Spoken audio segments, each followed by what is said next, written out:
Hey guys, Andrew Swihart again here, talking to you more about freelancer advice and tips.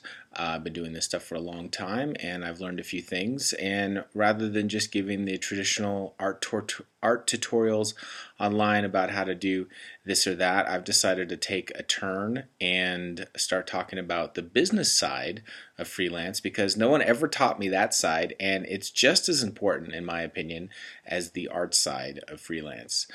So today I want to talk to you about biting off more than you can chew on a project.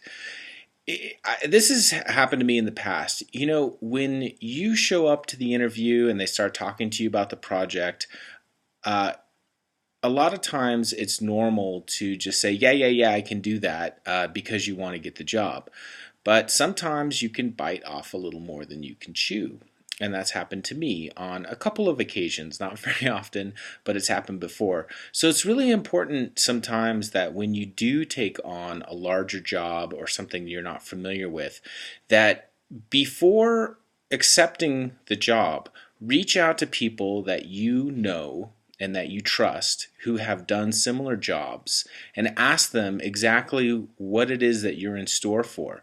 Sometimes when you're young and ambitious, or even when you're old and ambitious, you can jump into things that are, well, let me put it this way. Sometimes projects are just disasters. There's not enough money allocated for them.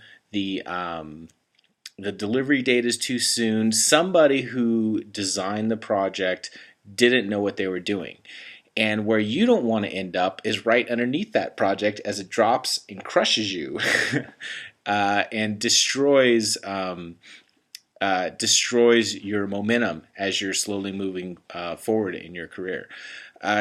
There's nothing worse than leaving a job unfinished, or you're not able to accomplish it like you said you would, because the project was just, it wasn't. It just couldn't be done in that amount of time. Or another reason why sometimes artists bite off more than they can chew is they don't actually know what it is that they're doing or what they're getting themselves into. Sometimes, especially when you're used to working with larger teams of people, you can just assume, having left that project, that everything that was done was something that you're fully competent at, where in reality you only really understood your piece of the chain, and all the other pieces had to do a lot of work that you may or may not have been aware of, or you're not as skilled in.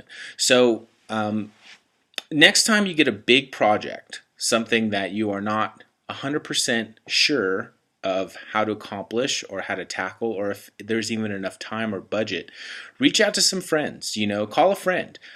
Get online, start talking to people in the industry, or people that you trust, or people you went to school with, or maybe former teachers or advisors, and ask them and say, hey, this is how much time I have, this is how much money I have, this is what I'm trying to do. Does this make sense? And then, because at the beginning of the job, it's always easy to go back and renegotiate. Say, hey, you know what, guys, it's going to take a lot more money than that, or I'm going to have to work a lot more hours than that. Or there's, you need to give me more help. I'm just one person. I can't do all of this work. There's no shame in that. And a lot of times they'll listen and they'll go, oh, really? Oh, I didn't thought of that. Well, so-and-so said that this could be done in that amount of time. And I'm like, oh, has so-and-so ever done this before? And they're like, I don't know. So anyway, I hope you like the Christmas tree. It's Christmas time. And, thought I would share some holiday cheer. If you haven't been there, andyswy.com is my website. Swirstudios.com is my professional site. And I hope you guys have a great holiday season. Merry Christmas. Bye-bye.